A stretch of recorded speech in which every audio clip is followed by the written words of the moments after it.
আমি তোমাদের ছোট্ট অনু। আমি চলে এসেছি তোমাদের সঙ্গে একটা নতুন ভিডিও শেয়ার করতে।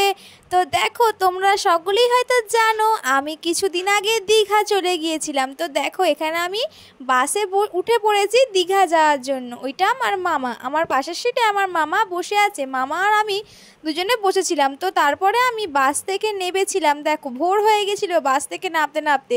তো আমার প্রচণ্ড বমি হচ্ছিল। বাসে বমি হয়নি, কিন্তু বাস থেকে নেবেই বমি শুরু হয়ে গিয়েছিল। তারপরে আমি দেখো দীঘার হোটেলে চলে এসেছি। এইটা আমাদের হোটেল। তো কেমন লাগছে আমাকে অবশ্যই জানিও।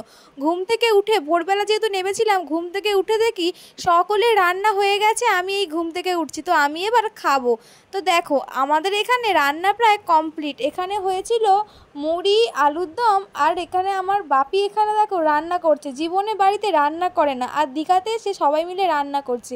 আর এই কাকাটা দেখো এখানে মাংস রান্না করছে, কারণ আমরা ঢেউ খেতে যাব। তার আগে রান্নাটা করে রেখে যাচ্ছি, এসে যাতে তাড়াতাড়ি খেয়ে নিতে পারি। যেহেতু ওরা আর পারলো না, এবার আমার মা লেগে পড়েছে রান্না করার জন্য। এইটা নিয়ে আমি 5 বার দীঘা চলে গেছি এই বয়সেও।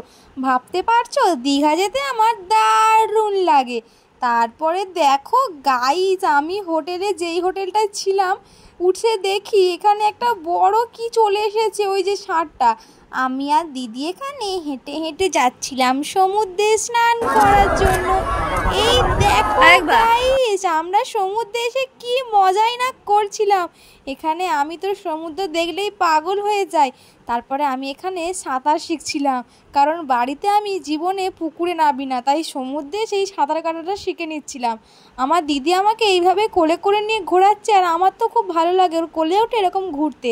তারপরে আমি একটু রিলস বানিয়ে নিলাম। সকলে দেখি আমার দিকেই তাকিয়ে আছে। তারপরে দেখো, জলে নেবে যেহেতু একটাও রিলস বানায়নি, তাই জলে নেবে রিলস বানাচ্ছিলাম। কি দারুণ লাগছে তাই না? দেখো কত ভিড়। আমি এত ভিড় জীবনে এই প্রথমবার দেখলাম দীঘাতে এসে। আগে 5 বার দীঘা এসেছি, কিন্তু এত ভিড় কোনো দিন দেখিনি। আমি এখানে স্টারফিশে তুলে নিয়েছিলাম অনেকগুলো জল থেকে। তারপরে বিকেলে চলে এসেছি সায়েন্স সিটিতে। সায়েন্স সিটিতে 40 টাকা করে টিকিট কেটে আমি ঢুকে পড়লাম সায়েন্স সিটির ভিতরে। দেখো, দীঘা বিজ্ঞান কেন্দ্র এইটা, যাকে আমরা সায়েন্স সিটি বলি। এখানে এসে তো আমার দারুণ লাগছিল। এখানে আমি কত কিছু খেলা করছিলাম। দেখো, এখান থেকে যেতে আমার মনই চাইছিল না গাইস। এখানে আমি চারদিকটা ঘুরে ঘুরে দেখছিলাম। এই দেখো, এই যে আমি ফ্রিতে জিম পেয়েছি, আর কি ছাড়া যায়। আমার দিদি এখানে আমাকে জিমগুলো দেখিয়ে দিচ্ছিল কিভাবে কি করতে হয়। এখানে আমি সারাদিন সাইকেল চালিয়েও হয় না। দেখো, আমি এখানে এসে সাইকেল রেসিংয়ের গেমটা খেলছিলাম। তো এইগুলো চাপতে তো আমার দারুণ মজা লাগছিল। তারপরে আমি এখানে চলে গিয়েছিলাম সায়েন্স সিটি থেকে বেরিয়ে আমরা চলে গিয়েছিলাম ঢেউসাগর পার্কে। এখানে এসে দেখি তুর্কি আইসক্রিম আছে। তো আমি কি আর ছাড়তে পারি? 100 টাকা করে টিকিট একজনের জন্য। তো আমি এখানে টিকিট কেটে লেগে পড়লাম তুর্কি আইসক্রিমের গেমটা খেলতে। তো এই গেমটা খেলার আমার অনেক দিনের ইচ্ছা ছিল, কিন্তু ইচ্ছাটা পূরণ হচ্ছিল না। তো এখানে এসে সেই ইচ্ছেটাকেও পূরণ করে ফেললাম। দেখো, আমি এখানে সকলের সামনে নাচছি, আর পিছন থেকে সবাই আমার রিয়েকশানটা দেখছে, আর আমাকে দেখে সবাই কীরকম করছিল একটা। তারপরে দেখো, আমি তো এখানে আইসক্রিমটা ভেঙেই নিয়েছি। আমার নাকে লাগিয়ে দিচ্ছে আইসক্রিম। তো আমি কিছুতেই ধরতে পারছিলাম না। ধরতে যেহেতু পারছি না, একটু নেচেই নি দাদাগুলোর সঙ্গে।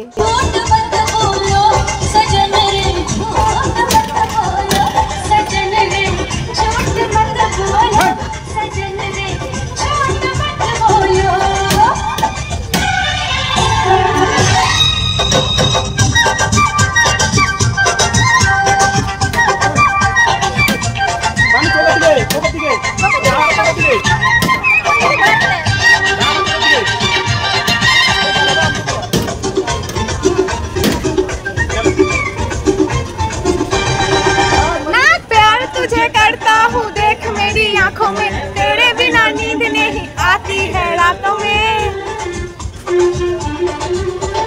प्यार तुझे करता हूँ देख मेरी आँखों में, तेरे बिना नींद नहीं आती है रातों में, मीठी मीठी प्यारी प्यारी तेरी बातों में खा गई मैं लम्हे में, दिल दिया तुमको ये लो झूठ मत बोलो सजन रे, झूठ मत बोलो सजन रे, झूठ मत बोलो सजन रे, झूठ मत बोलो।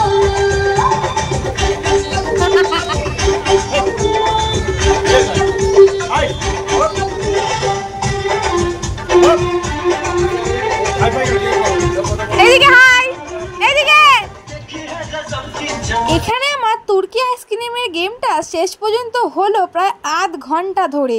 তো 100 টাকার নিক আইসক্রিমটার টেস্ট কিন্তু ছিল দুর্দান্ত। তো আমি একা আইসক্রিমটা খেতে পারছিলাম না, সবাইকে একটু একটু করে দিয়েছি। তারপর দেখো আমরা এখানে ময়ূরপঙ্খীর কাছে চলে যাচ্ছি। যেহেতু অনেকটা রাত্রির হয়ে গিয়েছিল তাই ভালো করে ঢেউসাগর পার্কটা তোমাদেরকে ঘুরে দেখাতে পারলাম না। আগের বছরও এসেছিলাম সন্ধেবেলা, এবছরও সন্ধেই হয়ে গেল ঢেউসাগর পার্কে আসতে আসতে। ওই যে দেখো আমি আইসক্রিমটা এখনও খেয়েই যাচ্ছি। 100 টাকা নিয়ে কখন থেকে আধ ঘন্টা যেহেতু খেলেছি, আধ ঘন্টা ধরে আইসক্রিমটাও খেয়েছি। তো তারপরে আমি এখানে ঝালমুড়ি কিনে নিলাম, 4টে ঝালমুড়ি কিনেছিলাম আমরা খাবো বলে। ঝালমুড়িটাও কিন্তু দুর্দান্ত টেস্ট ছিল। আমার এই ঢেউসাগর পার্কের খাবারগুলো কিন্তু অসাম লাগে গাইস। তারপরে দেখো আমার এখানে চোখ দিয়ে জল বেরিয়ে গিয়েছিল, এত ঝাল দিয়েছিল। আমি জলের বোতল কাঁধে করে নিয়ে ঘুরছিলাম, খাচ্ছি আর চোখের জল মুছছি, এতটাই ঝাল দিয়েছে ঝালমুড়িতে। তারপরে আমি এখানে পাপড়ি চাট কিনতে চলে এসেছি। তো মেলায় বলো আর যেখানেই বলো পাপড়ি চাট খাবো না এমন হতেই পারে না। আমার পাপড়ি চাট খুব প্রিয়, আর আমার দিদিরও ফেভারিট ফুড হচ্ছে এইটা। মেলায় গেলে এটাও সবার প্রথম খাবেই খাবে। তো আমি এখানে নিয়ে নিয়েছি পাপড়ি চাট খাওয়ার জন্য। এখানে কিন্তু একই রকম দাম ছিল, আমাদের এখানেও 1 প্লেট পাপড়ি চাট নেয় 40 টাকা, আর ওখানেও নিয়েছিল 40 টাকা। পাপড়ি চাটের টেস্টটাও কিন্তু দারুণ ছিল। যারা যারা আমার চ্যানেলটাকে এখনও সাবস্ক্রাইব বা ফলো করোনি তারা তাড়াতাড়ি ফলো করে দাও এরকম নিত্য নতুন ভিডিও পাওয়ার জন্য। তারপরে আমার দিদিকে আমি দিয়েই দিলাম। আমরা দুজনে পাপড়ি চাট খেতে থাকি, তোমরা চ্যানেলটাকে সাবস্ক্রাইব করে দাও। Thanks for watching, bye. দেখা হচ্ছে পরের কোনো ভিডিওতে।